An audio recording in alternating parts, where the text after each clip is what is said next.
মুসলমান ভাইরা আমার, আমার নবী আপনার নবী মায়ার নবী একদিন একদম মুমূর্ষ অবস্থায় পড়ে গেলেন। নামাজ পড়তে পারেন না, দাঁড়াইয়া দুই পাও জমাইয়া রাখতে পারে না। আমার নবী আপনার নবী রহমাতুল লিল আলামিন আয়েশা সিদ্দিকা রাদিয়াল্লাহু তাআলা আনহুর পুরোর উপরে মাথা দিয়ে শুয়ে আছেন। ওইদিকে নামাজের সময় হয়ে গেছে, মসজিদের নববীতে মুসল্লিরা আনায় কানায় ভরপুর হয়ে গেছে। আমার নবী আপনার নবী রহমাতুল লিল আলামিন মসজিদে যখন মুসল্লিরা ভরপুর হয়ে গেছে, আমার নবী উঠতেও পারে না, নামাজে যাইয়া ইমামতিও করতে পারে না।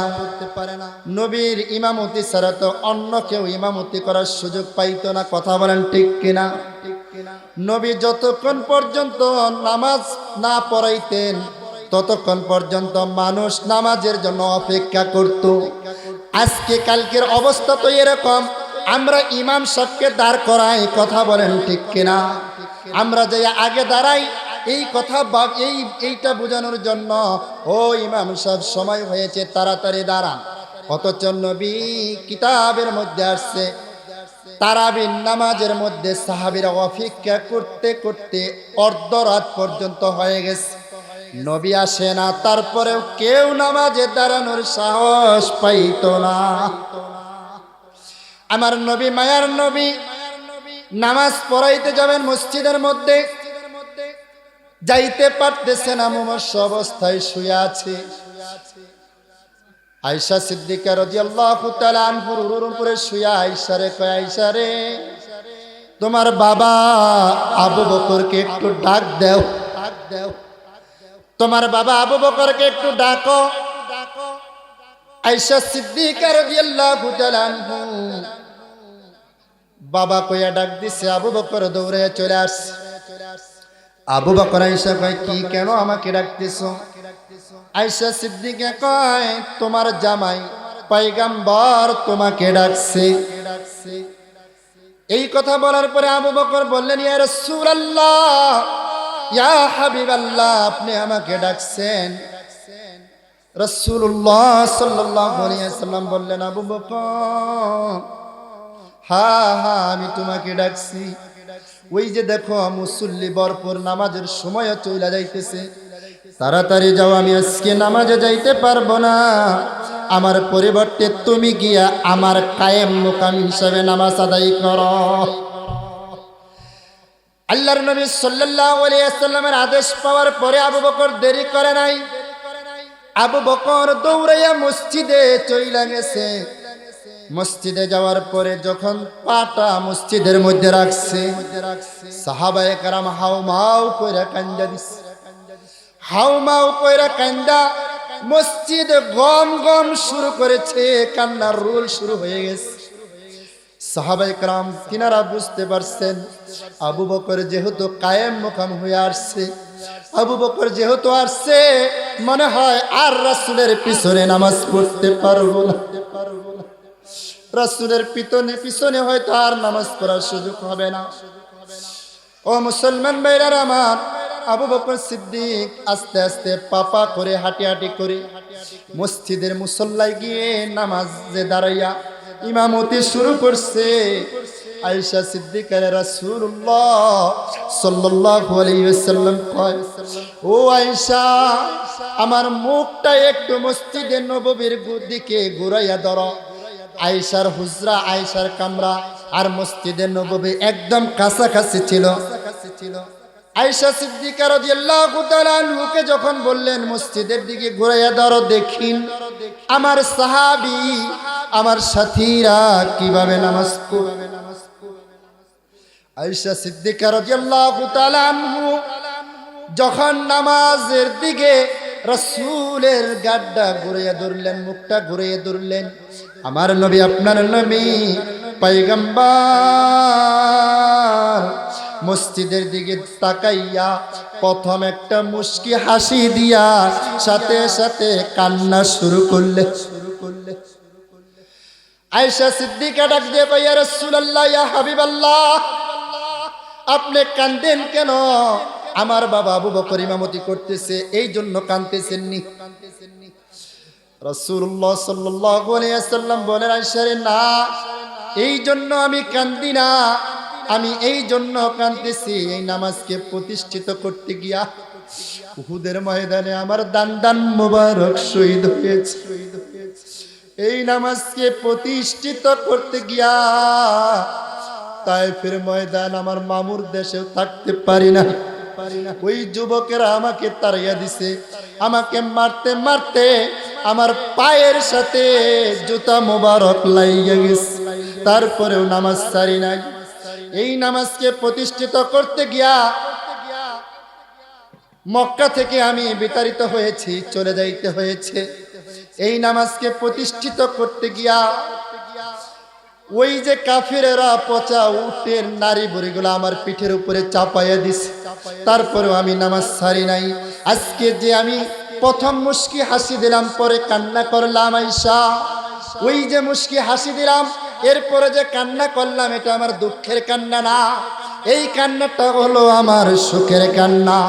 আমার মনের ভিতরে আজকে ভালো লাগতেছে, আনন্দ লাগতেছে। আমার সাথীরা নামাজ পড়তেছে, নামাজটা কায়েম হয়েছে। আমার দৃঢ় বিশ্বাস কিয়ামত পর্যন্ত নামাজ কায়েম থাকবে। আল্লাহু আকবার। সাহাবায়ে কেরাম তারা নামাজকে ছাড়ে না। আমার আপনারা নামাজ পড়তে হবে, নামাজ ছাড়া বিকল্প কোনো পন্থা নাই। কাল কিয়ামতের ময়দানে আমলের মধ্যে সর্বপ্রথম নামাজের হিসাব হবে। قال رسول الله صلى الله عليه وسلم أول ما يحاسب به العبد يوم القيامة الصلاة। কাল কিয়ামতের ময়দানে আল্লাহ রাব্বুল আলামিন সর্বপ্রথম নামাজের হিসাব নেবে। কথা বলেন ঠিক কিনা? এই জন্য আমরা এখনো যারা নামাজ পড়ি না, মেহেরবানি করে এই মাহফিল থেকে তওবা করে যাব। ইতিপূর্বে যা করেছি গেছে, এই সামনে যা করব 5 ওয়াক্ত নামাজ ছাড়া কোনোদিনই ঘুমাবো না। নিয়ত করা যায় কি যায় না? কে কি নিয়ত আছে? ইনশাআল্লাহ আজকে থেকে 5 ওয়াক্ত নামাজ পড়বো ইনশাআল্লাহ। আল্লাহ সবাইরে তৌফিক দান করে। হাত নামান। ও মুসলমান ভাইরা আমার, আল্লাহ রাব্বুল আলামিন বলেন, ইন্নাল্লাযীনা ক্বালু রাব্বুনাল্লাহ, নিশ্চয়ই যারা বলে আমাদের রব আল্লাহ, সুম্মাস্তাকামু তাতানাজ্জালু আলাইহিমুল মালাইকা, অথবা ইমানের উপরে দায়েম কায়েম থাকে। ওই যে আল্লাহর নবীর একজন সাহাবী আব্দুল্লাহ জুলবাজাদাইন, কথা বলতেছিলাম কি ছিলাম না? আব্দুল্লাহ জুলবাজাদাইন আল্লাহর নবীকে যখন দেখি কাফেররা মারে, কাফের অবস্থায়, নাম ছিল আব্দুল উজ্জা, ওই ছোট্ট সাহাবী আল্লাহর নবীকে যখন দেখে নবীকে মারে, কাফেররা মারে, আমার নবীকে এরকম মার দেয়, নির্যাতন করে, মিথ্যুক বলে গালি দেয়, জাদুকর বলে গালি দেয়। ওই আব্দুল্লাহর মনের মধ্যে ভালোবাসা আগের থেকে আরো গভীর হয়। চাচাকে জিজ্ঞেস করলেন, চাচার কাছে লালিত পালিত হয়েছে ছোট থেকে, চাচার কাছে যায় কয়, ওই যে আব্দুল্লাহর ছেলে মুহাম্মদ এত ভালো মানুষটা যে নামাজের কথা বলে, এই জন্য তাকে মারে, কালেমার দাওয়াত দেয় মানুষ, তাকে মারে। ওই যে আব্দুল্লাহর ছেলে মুহাম্মদ, ওই ছেলেটার প্রতি আপনার কেমন ধারণা? চাচা কয়, ওই আব্দুল্লাহর ছেলে মুহাম্মদ রাসূলুল্লাহ সাল্লাল্লাহু আলাইহি ওয়াসাল্লামের মতো ভালো মানুষ পৃথিবীর মধ্যে আর কেউ নাই। একে আল আমিন উপাধি দিয়েছি আমরা। এর কাছে যদি কেউ আমানত রাখে, ব্যাংকের মধ্যে আমানত রাখলে যতটুকু আমানতদারিতার সাথে না থাকে, এই ব্যক্তির কাছে আমানত রাখলে তার থেকে বেশি আমানতদার থাকে। এই কথা যখন বললেন চাচা, আব্দুল উজ্জা বাতিজার মনের মধ্যে আরো ভালোবাসা গভীর হয়েছে কি হয় নাই? আরো ভালোবাসা গভীর হয়ে গেছে। আল্লাহর নবীর প্রতি ভালোবাসা জমে গেছে, আশিক হয়ে গেছে। কেমন আশিক ছিল গো আব্দুল উজ্জা? চাচারে কয়, চাচা গো শুনতে পাইলাম মুহাম্মদ মক্কাতে নাই, মদিনায় চলে গেছে। একবার একটু দেখেছিলাম, বারবার দেখতে মনে চায়। একবার একটু দেখেছিলাম, বারবার মনের মধ্যে উদয় হয় নবীকে দেখব, নবীকে ছাড়া আমি চলতে পারবো না। চাচার কাছে কয়, চাচা গো, তোমার কাছে আমি লালিত পালিত হইতেছি, একটু যদি আমাকে ছুটি দিতেন, একটু যদি আমাকে অনুমতি দিতেন, আমি মদিনায় গিয়া নবী মুহাম্মদ রাসূলুল্লাহ সাল্লাল্লাহু আলাইহি ওয়াসাল্লামকে দুই নয়নে দেখে আসতাম। ও মুসলমান ভাইরা আমার, এই কথা বলার পরে চাচা বাতিজারে দমক দিয়া কয়, ও বাতিজা, আমারই খাস, আমারই পরশ, আমার ঘরে বড় হাস, আমার ধর্ম ছাইরা নবীর কাছে যাবি, নবীর ধর্ম গ্রহণ করবার নিগা। এই কথা বলার পরে বারবার বাতিজা অনুনয় বিনয় কইরা কাকুতি বিনতি করে, চাচা গো, একটু শুধু অনুমতি দেন যাওয়ার জন্য। চাচা কয়, না, আমার খায় আমার পয়রা তুই যাইতে পারবি না, যদি যা তাহলে তোর বাবার যে সম্পদগুলো আমি দেখাশোনা করি, এই সম্পদগুলা আমার নামে লেখা দিয়ে যাওয়া লাগবে। ওই যুবক চাচাকে ডাক দিয়ে কয়, চাচা গো, সম্পদের প্রতি আমার কোনো লোভ নাই, অর্থ সম্পদের প্রতি আমার কোনো লোভ নাই, প্রয়োজন হলে সব কিছু লেখা দিয়া দিব, তারপরেও আমাকে যাওয়ার অনুমতি দিয়ে দেন। চাচার নামে যখন লেখা দিয়ে দিলেন, লেখা দেওয়ার পরে চাচা অনুমতি দিলেন, যাও। যখন একটু সামনে অগ্রসর হয়েছে, আবার নিষেধ করেছে। চাচা ডাক দিয়ে কয়, ও বাতিজা, কোথায় যাইতেছস? তোর গায়ের মধ্যে যেই জামাগুলা দেখা যায়, পাঞ্জাবি আর লুঙ্গি, এই পাঞ্জাবি লুঙ্গি কিন্তু আমার টাকার কিনা, এইগুলা রাইখা যাওয়া লাগবে। ওই যুবক পাঞ্জাবি পরা ছিল, পাঞ্জাবিতে টান দিয়া খইলা চাচার দিকে ঠিক মাইরা কয়, দরগো চাচা, তোমার জামা তোমারে দিয়ে দিলাম। আবার যখন রওনা হয়েছে, আবার ডাক দেয়, ও বাতিজা, তোর পরনে যে লুঙ্গিটাও কিন্তু আমার টাকার কিনা, এই লুঙ্গিটা রাইখা যাওয়া লাগবে। ও মুসলমান ভাইরা আমার, এই কথা যখন বলল, ওই বাতিজার সহ্য করতে পারে নাই, জর করে চোখের পানি ছাইরা দেয়। কানতে কানতে আল্লাহর কাছে কয়, আল্লাহ গো, তোমার নবী মুহাম্মদের সাথে দেখা করব, এই জন্য এত নির্যাতন। জামা চাইলো, জামা দিয়ে দিলাম, এখন ফরজ তরক হবে, লুঙ্গি আমি কেমনে দিব? লুঙ্গি তো দিতে পারবো না গো আল্লাহ। ওই চাচারে কয়, চাচা গো, একটু অনুমতি দেন, আমি দৌড়াইয়া বাড়িতে যাব, লুঙ্গিটা পরিবর্তন কইরা আসতে যতটুক সময় লাগে, এতটুক সময় আমাকে দেন। চাচা ডাক দিয়া কয়, একটা পা সামনে বাড়াইতে পারবি না, সাবধান, একটা পা সামনে বাড়াইতে পারবি না। ওই যুবক রাসূলের আশিক হয়ে গেছে, যত কিছু চাইতেছে তাও দিয়া যাইতেছে। জোরে একটা চিৎকার মাইরা ওই যুবক লুঙ্গিটা টান দিয়া খইলা চাচার দিকে ফিক দিয়া কয়, ও চাচা, ধরো, তোমাকে দিয়ে দিলাম লুঙ্গি, আমি আমার সাথে বানায় নিলাম ইমানকে সঙ্গী। ধরো চাচা গো, তোমাকে লুঙ্গি দিয়া গেলাম, ইমানকে সঙ্গী বানায় নিলাম। দৌড় দিয়া বাড়িতে যায়, বাড়িতে গিয়ে মা এখনো মরে নাই, জীবিত আছে, বাবা মারা গেছে, ছোট্ট শিশু বাচ্চা, নবীকে দেইগা থাকতে পারে নাই। বাড়িতে গিয়া মা দরজা লাগাইয়া রাখছে, একটা ডাক দিছে, মা।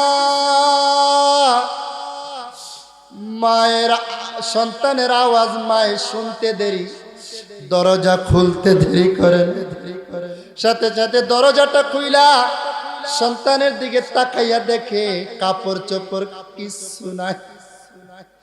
সন্তানের দিকে তাকাইয়া আর দেরি করে নাই, দৌড়াইয়া গিয়া একটা চাদর ছিল, চাদরটা সন্তানের দিকে নিক্ষেপ কইরা সন্তান সঙ্গে সঙ্গে চাদরটা দুইটা টুকরা কইরা অর্ধেক দিয়ে নিচের অংশ রাখছে, আরেক অর্ধেক দিয়ে উপরের অংশ রাখছে। ও মুসলমান ভাইরা আমার, পৃথিবীর মধ্যে মানুষ যারা আছে, মানুষের মধ্যে নবী ছাড়া সবচেয়ে দয়ালু, সবচেয়ে মায়াবী, সবচেয়ে মোহাব্বত বেশি করেন আমাকে আপনাকে কে? ও মুসলমান ভাইরা আমার, মা ছাড়া বিকল্প অন্য কেউ এত মোহাব্বত করে না। সন্তান যখন দেখলেন মা চাদর নিক্ষেপ করছে, ওই মাকে এত ভালোবাসে। ও মুসলমান ভাইয়েরা, যুবক ভাইয়েরা, মাকে কষ্ট দিও না, মার অবাধ্য সন্তান হইও না। মাকে যদি কষ্ট দাও, মায়ের অবাধ্য সন্তান যদি তুমি পৃথিবীর মধ্যে হও, তোমার কপালে দুঃখ ছাড়া ভিন্ন কোনো জিনিস থাকবে না। ও মুসলমান ভাইরা আমার, মা উলঙ্গ অবস্থায় দেখে লুঙ্গিটা নিক্ষেপ করে দিছে, মার কলিজায় সহ্য করে নাই। মাকে কষ্ট দিও না। মা যখন লুঙ্গিটা দিছে, চাদরটা দিছে, সাথে সাথে দৌড়াইয়া কইতেছে, মাগো একটু অনুমতি দাও, নবীর কাছে যাইতেছি। দৌড়াইয়া নবীর কাছে চইলা গেছে। এই জন্য মা যতই কষ্ট দেখ, মারকে তুমি কষ্ট দিও না। মা যতই মারুক, মাকে কষ্ট দেওয়া যাবে না। আবু হুরায়রা রাদিয়াল্লাহু তাআলা আনহু, যিনি এত বড় সাহাবী, হাদিসের প্রত্যেকটা পৃষ্ঠায় পৃষ্ঠায় আবু হুরায়রার নাম। এই আবু হুরায়রা রাসূলুল্লাহ সাল্লাল্লাহু আলাইহি সাল্লামকে দেখা তিনার হাতে কলেমা পড়া মুসলমান হয়ে গেছে। লা ইলাহা ইল্লাল্লাহ, লা ইলাহা ইল্লাল্লাহ। জবান খুলে পড়ি, লা ইলাহা, লা ইলাহা ইল্লাল্লাহ, লা ইলাহা ইল্লাল্লাহ, লা ইলাহা ইল্লা। গরম পানি নিয়ে লা ইলাহা ইল্লাল্লাহ। বাইরে বহু দূরে মদিনা, বাইরে বহু দূরে মদিনা, আমরা কেমনে যাইব জানি না। দয়াল আল্লাহ দয়া কর, দয়াল আল্লাহ দয়া কর, পুরাও মনের বাসনা। লা ইলাহা, লা ইলাহা, লা ইলাহা। বাইরে রিক্সা চলে না চালক ছাড়া, রিক্সা চলে না চালক ছাড়া, নৌকা চলে না মাঝি ছাড়া, দুনিয়া চলে না মালিক ছাড়া, মুমিন চলে না জিকির ছাড়া। লা ইলাহা, জোরে লা ইলাহা, জোরে লা ইলাহা, জোরে লা ইলাহা, লা ইলাহা ইল্লাল্লাহু মুহাম্মাদুর রাসূলুল্লাহ। ও মুসলমান ভাইরা আমার, বলতেছিলাম হযরতে আবু হুরায়রা রাদিয়াল্লাহু তাআলা এত বড় সাহাবী, হাদিসের প্রত্যেকটা পৃষ্ঠায় পৃষ্ঠায় আবু হুরায়রার নাম। এত বড় সাহাবী, যখন রাসূলুল্লাহ সাল্লাল্লাহু আলাইহি সাল্লামের হাতে কালেমা পড়া মুসলমান হয়েছে, এই কথা মায় শুনেছে। মায় কাফের, মুসলমান হয় নাই। মায় বারবার আবু হুরায়রাকে মারে, নির্যাতন করে কষ্ট দেয়। আবু হুরায়রাকে নির্যাতন করে কষ্ট দেয়। একদিন সহ্য করতে না পাইরা রাসূলের দরবারে গিয়া রাসূল আরবি সাল্লাল্লাহু আলাইহি সাল্লাম রে কয়, ইয়া রাসূলুল্লাহ, ইয়া হাবিবাল্লাহ, আপনি আমার মায়ের জন্য 2 হাত তুলে একটু দোয়া করেন যেন আমার মা হেদায়েত পেয়ে যায়। আল্লাহর নবী সাল্লাল্লাহু আলাইহি ওয়াসাল্লাম হাত তুলেছে। এই মুহূর্তে আবু হুরায়রা দৌড়াইয়া যাইতেছে বাড়ির দিকে। দৌড়াইয়া যায়, রাস্তার মধ্যে এক সাহাবীর সাথে সাক্ষাৎ। সাহাবী কয়, কোথায় যান? বলল, আমি বাড়িতে যাইতেছি, এই জন্য দেখি আমি বাড়িতে আগে পৌঁছি না রাসূলের দোয়া আগে পৌঁছে। সুবহানাল্লাহ। ও মুসলমান ভাইরা আমার, আল্লাহর নবী হাত তুলেছে। আবু হুরায়রা দৌড়াইয়া বাড়িতে যায়। অন্যদিন বাড়িতে যাওয়ার পরে দরজা খুলে না। ওই দিনও দরজার মধ্যে লক করছে, দরজা খুলে না। মনে করছে রাসূলের দোয়া হয়, মনে হয় কাজে লাগে না, দরজা খুলে না। পেরেশানিতে পড়ে গেলেন। অনেকক্ষণ পরে দেখে মা দরজা খুলছে। মায়ের চুল থেকে টপকাইয়া টপকাইয়া পানির ফোঁটা পড়তেছে। আল্লাহু আকবার। আবু হুরায়রা তাকায়া দেখে টপকাইয়া টপকাইয়া চুল থেকে পানির ফোঁটা পড়ে। আবু হুরায়রাকে মা অন্যদিন দরজা খুইলাই মায়ের শুরু করে। ওই দিন ডাক দিয়া কয়, ওরে আবু হুরায়রা, কত যে নির্যাতন করেছি, কত মারা মারছি তোরে, আয় আয় আমার বুকে আয়। আবু হুরায়রার বুকের মধ্যে ধরে, বুকের মধ্যে জড়াইয়া দইরা কয়, তোমার রাসূলের কাছে আমাকে নিয়ে যাও,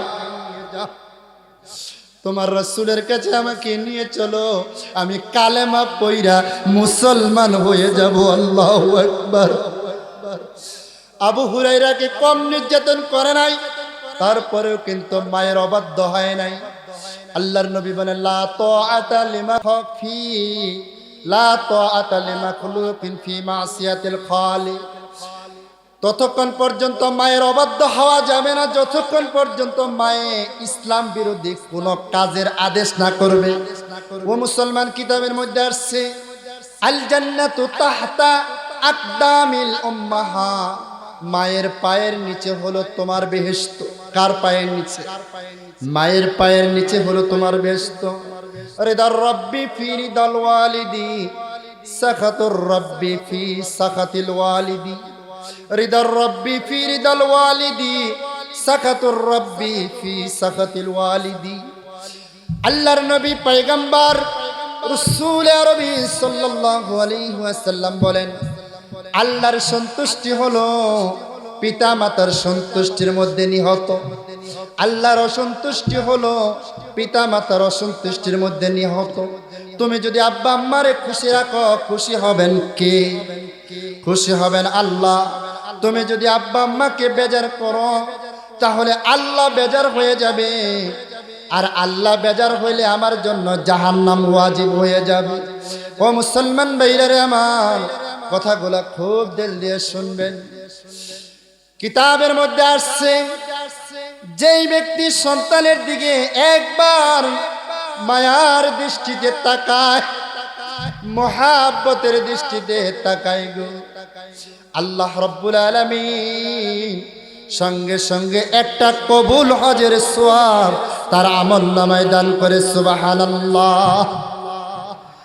সাহাবী প্রশ্ন করলেন, ইয়া রাসূলুল্লাহ, ইয়া হাবিবাল্লাহ, কোন বান্দা, কোন ছেলে যদি সন্তানের দিকে প্রত্যেক দিন 100 বার করে তাকায়, আমার রাসূল পয়গম্বর বলেন, যদি কেউ মায়ার দৃষ্টিতে সন্তান যদি মায়ের দিকে 100 বার করে তাকায়, আমার আল্লাহ 100টা কবুল হজের সওয়াব তার আমলনামায় দান করবে। আল্লাহু আকবার।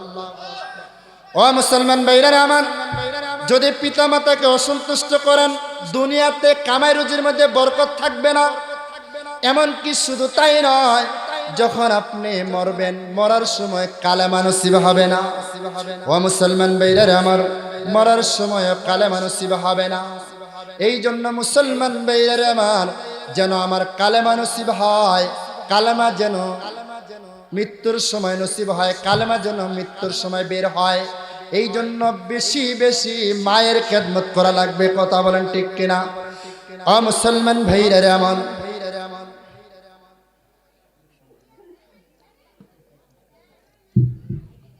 ও ও মুসলমান ভাইরা আমার, এই জন্য বলতেছিলাম কথা সংক্ষেপ করব। মায়ের খেদমত যদি না করেন, মাকে যদি কষ্ট দেন, মৃত্যুর সময় কালেমা নসিব হবে না। আল্লাহর নবীর একজন সাহাবী আলকামা, নাম কি? আলকামা। আল্লাহর নবীর একজন সাহাবী আলকামা মায়ের খেদমত করে নাই, মাকে কষ্ট দিয়েছে, মাকে নির্যাতন করেছে। এমন কোন নির্যাতন নাই যা আলকামা মাইকে করে নাই। নির্যাতন করার কারণে শরীরটা ক্ষত বিক্ষত হয়ে গেছে। তার মৃত্যুর সময় আলকামার বিবি রাসূল আরবি সাল্লাল্লাহু আলাইহি সাল্লামের কাছে গিয়ে বলতেছে, ইয়া রাসূলুল্লাহ, ইয়া হাবিবাল্লাহ, ইয়া রাসূলুল্লাহ, ইয়া হাবিবাল্লাহ, আমার স্বামী আলকামা তো মৃত্যুর শয্যায় শুইত, কলেমা পড়তে পারতেছে না, কলেমা বের হয় না। রাসূলুল্লাহ সাল্লাল্লাহু আলাইহি ওয়াসাল্লাম, কেউ জীবিত থাকে তাহলে আসতে বলবা, আর যদি জীবিত না থাকে তাহলে জীবিত না থাকে তাহলে তো কোনো সমস্যা নাই। যদি জীবিত থাকে, বার্ধক্য হয়ে থাকে, যদি আসতে না পারে, আমি রাসূল নিজে তার কাছে চলে আসব।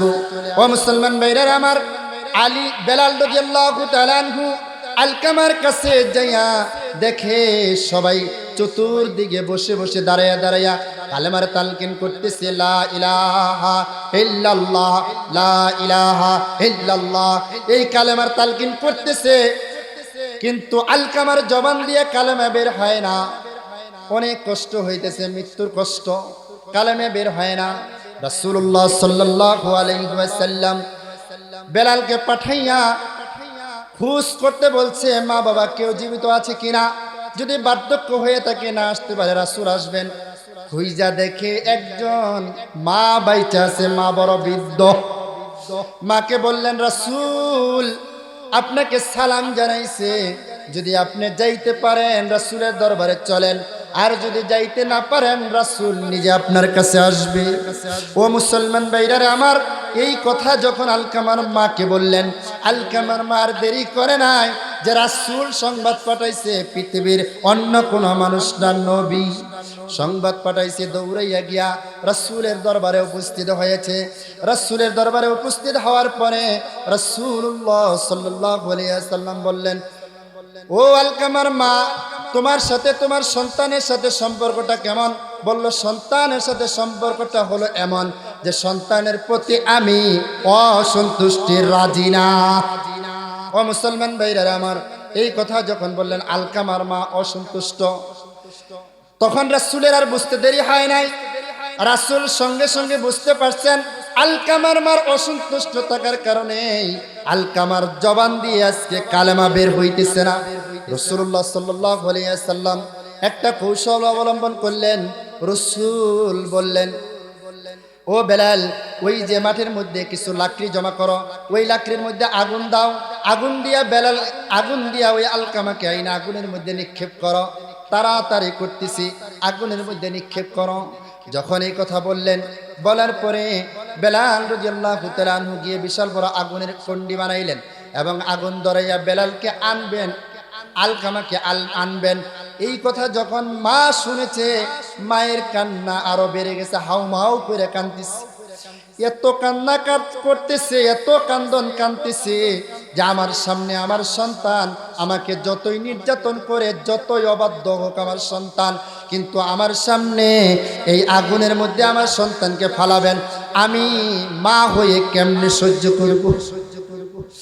এই কথা বললেন আর কাঁদতেছেন।